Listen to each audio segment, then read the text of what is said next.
নমস্কার বন্ধুরা, কেমন আছেন সবাই? আশা করি সবাই খুব ভালো আছেন, সুস্থ আছেন, আনন্দে আছেন। আপনাদের সবাইকে আমার চ্যানেলে স্বাগত জানাই।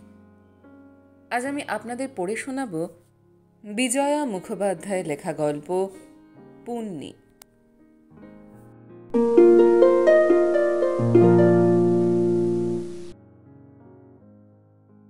পুন্নি, পুন্নি। অভ্যস্ত চাপা গলায় সিঁড়ির বাঁক থেকে ডাক ভেসে এলো। আসছি আসছি। কি?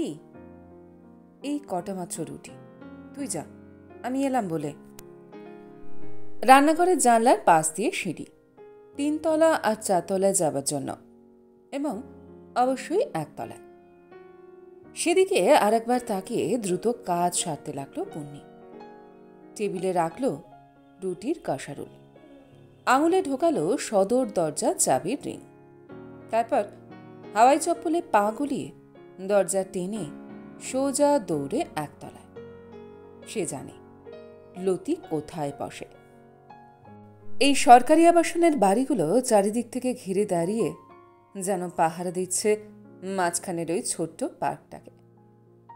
পার্ক না বলে বাগান বললেও চলে, অযত্নের বুনো বাগান। ওখানেই একটা কোণের বেঞ্চিতে লতি আজকাল দুজনের আসন সংরক্ষণ করে। লতির কাজ কম, বুড়িমার জন্য 2টো মাসি পালা করে আসে। নাইট মাসি আসার আগেই লতির সামান্য সুপটুপ করা হয়ে যায়। তুলনায় পুন্নির কাজ ভারী। এ বাড়িতে কর্তার আর গিন্নির খাবার আলাদা, জলখাবারের টাইমও ভিন্ন। দুজনেরই আপিস, একটাই ছেলে, বোর্ডিংয়ে থেকে পড়ে। বড় ছুটিতে এসে বাড়ি এলে পুন্নির কাজ বেড়ে যায়। তবুও এখানে কত আরাম। বাড়ির ড্রয়িং কাম ডাইনিং স্পেসটা সারা দিন এখন পুন্নির দখলে। বাথরুমের দরজায় তালা না পড়লে লুকিয়ে চানটাও সারা যায়। সেখানে গন্ধ, সাবান, ফোয়ারা, জল, আরও কত কি। দুপুরে টেবিল চেয়ারে বসে কলাই করা থালায় ভাত খেতে খেতে খুব জোরে টিভি চালিয়ে হিন্দি বই দেখা। এত সুখ আগে কখনো ভাবতে পেরেছিল সে? ভাগ্যিস দিদিটা নিজের বিয়ে ঠিক করেই তাকে এনে এ বাড়িতে লাগিয়ে দিল। না হলে পুণ্যির স্বাদ কি এখানে আসে? লেখাপড়া জানে না, রাস্তা চিনতে পারে না, গা থেকে শহরে এলে চোখ যেন ঝলসে যায়। লীনা একদিন কথাটা পারল অর্কর কাছে। শুনছ, পুন্নি যেরকম সিংড়ে লম্বা হয়ে উঠছে দিনকে দিন, এবার চৈত্র সেলে ওকে শাড়ি কিনে দিলে হয়, কি বলো? হয়। সোফায় হেলান দিয়ে ম্যাগাজিন ওল্টাচ্ছিল অর্ক। টিভি খোলা, বিবিসি নিউজ একটু পরেই শুরু হবে। আচ্ছা, আজকালও বাড়ি যাবার নাম কেন করে বলো তো? ওই যে 3 তলার মাসিমার কাছে নতুন মেয়েটা কাজ শুরু করেছে, ফর্সা, মোটা সোটা, মালতী না লতি কি যেন নাম। ওই মেয়েটার সঙ্গে পুন্নি সবসময় মেশে আজকাল, দুজনে ফিসফিস করে কথা বলে। ওই মোটা মেয়েটা কিন্তু মোটেই সুবিধের নয়, বয়সও ঢের, তবু খুব ঘোরেল। ওর সঙ্গে পুন্নির অত মেশামেশি কিসের? মিশতে দিও না, মানা করে দিও, আলগোছে বলে অর্ক। মানা করে দিলেই শুনবে? আমি তো আপিসে যাই, তুমি বেরোবার 1/2 ঘন্টা বাদেই। তারপর সারাদিন ও কার সঙ্গে মিশছে, কি কথা বলছে, কে দেখতে আসবে? সিকিউরিটিকে অবশ্য বলা আছে ফ্ল্যাটের বাইরের লোক যেন না ঢুকে সেদিকে লক্ষ্য রাখতে। ওদের দুজনকে আমার টিপস দেওয়া থাকে মাসের প্রথমেই, কিন্তু কাজের মেয়েগুলোর মধ্যে তো আর তফাৎ করতে বলা যায় না। সমাধান সূত্র বেরোনোর আগেই অবশ্য লীনাকে নিরস্ত হতে হয়। বিবিসির খবর শুরু। অর্ক চোখ সেখানে সেঁটে গিয়েছে। বাথরুমে ঢুকে পড়ে লীনা। পুন্নির আসল নাম পূর্ণিমা, পদবী হালদার। কালো, রোগা, লম্বা, হাত জিরজিরে মেয়েটা অসম্ভব মুখরা। রেগে গেলে খটখট করে চেঁচিয়ে কথা বলে। গায়ে থাকতে তো হাতে কলমে ঝগড়া করা শিখেছে, তাই মা ওকে খুব মারে। এত কালো আর এত লম্বা যে বিয়ে দেওয়া গরিব বিধবা মায়ের পক্ষে অসম্ভব।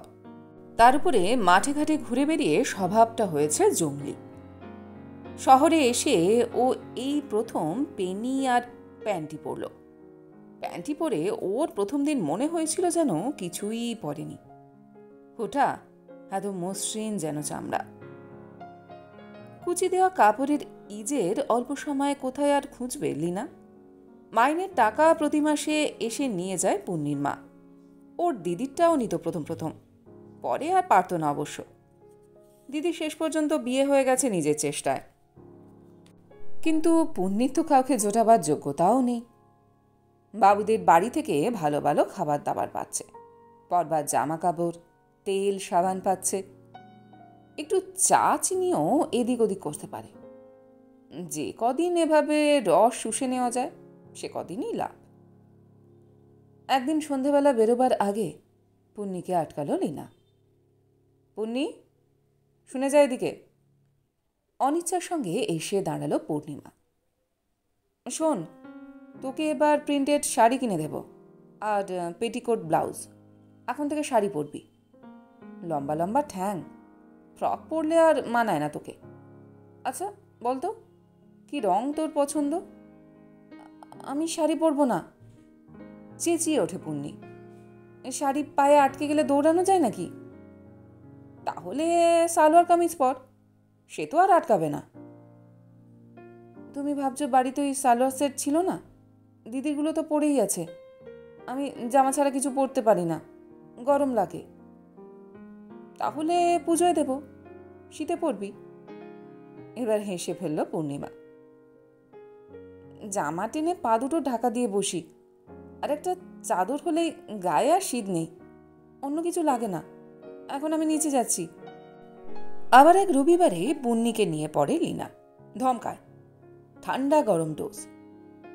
আচ্ছা, আগে এত টিভি দেখতিস, এখন কি হলো হঠাৎ? খালি নিচে থেকে ডেকে পাঠাতে হয় কেন? কি করিস? কার সঙ্গে নিচে এত আড্ডা? ওই মালতীটা তোর চেয়ে ঢের বড়, ওর সঙ্গে কি এত জরুরি কথা শুনি? জবাব দেয় না পূর্ণিমা। কিচেনে ঢুকে উল্টো দিকে মুখ ঘুরিয়ে নিজের ড্রয়ার খুলে বসে। তার নিচের তাকে থাকে বিছানাপত্র, ওপরের তাকে দু একটা জামার পাশে সাজার জিনিস। সংখ্যায় বাড়ছে ক্রমশ। আয়না বার করে ঘুরিয়ে ঘুরিয়ে মুখ দেখে। তারপর নিচু হয়ে পায়ের আঙুলের চুটকি সরিয়ে নড়িয়ে নেল পালিশ লাগায় 10 আঙুলের নখে। খানিক পরে লিনার উদ্দেশ্যে বলে, বৌদি, এবার পুজোয় আমার সিল্কেটিক শাড়ি চাই, ব্লাউজ আর সায়া ম্যাচ করে দেবে। লিনাকে স্তম্ভিত করে দিয়ে গুনগুন করে গান গাইতে গাইতে আটা ঠাসতে থাকে। রুটি করে, টেবিল সাজায়। তারপর টুক করে দরজা খুলে আসছি বলেই দরজা টেনে পালায়। রাতে খাবার পর ড্রয়িং রুমে পুণ্যি নিজের বিছানা ছড়িয়ে নীল মশারি খাটিয়ে আলো নিভিয়ে শুয়ে পড়লে লিনা নিজের ঘরে ঢোকে। ঢুকে দেখে অর্ক ফোনে কথা বলছে। ধৈর্য ধরে অপেক্ষা করে সে। তারপর পুণ্যির শাড়ি প্রস্তাব সবিস্তারে বলে বরকে। অর্ক এই প্রথম মন দিয়ে জি সংবাদ শুনল। শুনে মন্তব্য করল, তুমি ওকে সঙ্গে নিয়ে দোকানে যাও না। স্টেশনের দিকের দোকান থেকে শাড়ি টাড়ি কিনলে তোমার বাজেটের মধ্যে পেয়ে যাবে। সিনথেটিক শাড়ি তো নানা রকম আছে। বাজেটের কথা নয়, ও কী ভেবে শাড়ি পরার সিদ্ধান্ত নিল সেটাই কথা। আর কে ওকে পেছন থেকে চালাচ্ছে সেটা ভেবে দেখেছ? ওসব ভাবা টাবার সময় আমার নেই। কালকে আধ ঘন্টা আগে তোমাকে বেরোতে হবে। আর হ্যাঁ, টিফিন যেন না করে, বাইরে লাঞ্চ আছে। পাশ ফিরে শুয়ে পড়ে অর্ক। লিনা চুল বেঁধে দাঁত মেজে নাইটি পরে মুখে ক্রিম ঘষে 1 ঘন্টা কাটিয়ে দিল। তারপর মেজেই টান হয়ে বসে মেডিটেশন করাবার চেষ্টা করল। বরের কল্যাণ, ছেলের মঙ্গল প্রার্থনা করল 2 হাত কপালে ঠেকিয়ে। তারপর শুয়েও ভালো ঘুম হলো না রাতে। পুজোর কদিন আবাসনে হইচই। পুজো, অঞ্জলি, কমিউনিটি ভোজ। প্রথম দিনে খিচুড়ি, অষ্টমীতে লুচি, আর নবমীর দিনে সে দারুণ মেনু। গরম ভাতে গাওয়া ঘি, আলু ভাজা, পোস্ত বড়ি দিয়ে শুক্তো, ধোকার ডালনা, চাটনি, পায়েস আর পান্তুয়া। কিন্তু পুণ্যিকে কোথাও দেখতে পেল না লীনা। দুপুর গড়িয়ে গেলে ফ্ল্যাটে ঢুকল সে। লীনাকে বলল, রাতের ঠাকুর দেখতে বেরোবো বন্ধুদের সঙ্গে। লীনা ইতস্তত করে বলল, তুই তো কলকাতার রাস্তাঘাট কিছুই চিনিস না। রাত্রি করে এই ভিড়ের মধ্যে হারিয়ে যাবি না তো? আর ফিরবি কখন? প্লাস্টিক থলে কিছু ঢোকাতে ঢোকাতে পূর্ণিমা জবাব দিল, তার বেশি রাত হবে না। 11টার আগে নিশ্চয়ই করে ফিরিস। গেট বন্ধ হয়ে গেলে খোলাতে মুশকিল হয়। তোর চাবিটা রেখে যাবি। বেল বাজাস, আমি দরজা খুলে দেব। কালকে আবার দশমী, নারকেল নাড়ু আর কুচো নিমকি বানিয়ে রাখতে হবে। প্লাস্টিক ব্যাগ নিয়ে পুন্নি বেরিয়ে গেল। সন্ধ্যাবেলা চাবি হাতে সামনে এসে দাঁড়াতেই অবাক হয়ে যায় লীনা। এ কোন মেয়ে? তারই দেওয়া লাল শাড়ি ব্লাউজ পরেছে সে, কিন্তু ভেতরে যে দেখা যাচ্ছে প্যাডেড গোলাপি ব্রেশিয়ার, চুল উল্টে বাঁধা বিশাল খোপা, মুখে পাউডার, ঠোঁট লাল, পায়ে হিল তোলা চটি, কানে গলায় ইমিটেশন গয়না। কোথায় পেলি এসব? কার থেকে নিয়েছিস বল? মুখ লাল করে জিজ্ঞাসা করে লীনা। সবিতা সাজিয়ে দিয়েছে। কে সবিতা? কোথায় থাকে? ওই ধারে, ঘাড় ঘুরিয়ে বলে পুন্নি। তারপর ঠক করে চাবিটা টেবিলে রেখে দরজার দিকে এগোয়। হাতের মুঠোয় লাল রুমাল। শোন, 11টার থেকে যদি 1 মিনিট দেরি হয়। আবার ঠক করে দরজায় লকের আওয়াজ। পুন্নি বেরিয়ে যায়। লীনা সন্ধেবেলায় নিচের ফাংশনে গেল না। ম্যাজিক, গান, বাজনা আর ছোট ছোট দলে তুমুল আড্ডা, সঙ্গে কোক, পেপসি বা ভাঁড়ের চা। বারান্দার ধার থেকে দেখতে লাগলো পার্কের ছোট গাছগুলোতে টুনি বাল্ব জ্বলছে। সবুজ, লাল, সবুজ। কি অর্থ এই ডিজাইনের?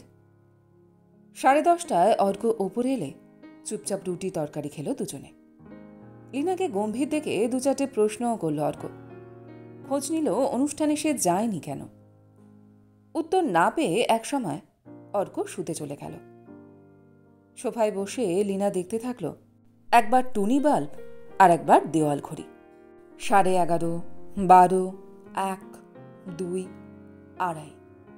2:45 সময় আলো নিভিয়ে আস্তে আস্তে গিয়ে শুয়ে পড়ল লীনা। পরদিন বেলা 10টা নাগাদ বেল বাজল। পুন্নি কাঠের মতো দাঁড়িয়ে, বিধ্বস্ত, কিছুটা যেন ত্রস্ত। কোথায় ছিলি সারা রাত হতচ্ছাড়ি? সবিতার বাড়ি। সেটা কোথায়? ঠিকানা বলতে পারে না সে, কিন্তু বাড়ি চেনে। কেমন বন্ধু? এমনই বন্ধু। কত বয়স? কি করে? পুন্নির বয়স, কাজ করে। কি কাজ? অত শত জানে না সে। লীনার ইচ্ছে হলো সেই মুহূর্তে পুন্নিকে বিদায় করে দেয়। বিপদের গন্ধ পাচ্ছে ভেতরে, অথচ সাহস পায় না। 3 দিন পরে আপিস খুলে যাবে। 2 মাস পরে শীতের সময় ছেলে ফিরবে ছুটিতে। এমন বিশ্বাসী নির্ভরযোগ্য পরিচারিকা কোথায় পাবে সে? চাকরি ছেড়ে বাড়ির কাজ, মাসান্তে এতগুলো টাকা, রোজ ঘরে ফিরে শরীরে বিশ্রাম, মনের আরাম।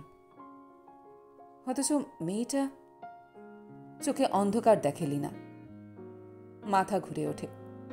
সামনে ভাসতে থাকে অসংখ্য টুনি বাল্ব, লাল সবুজ, সবুজ লাল, শুধুই লাল।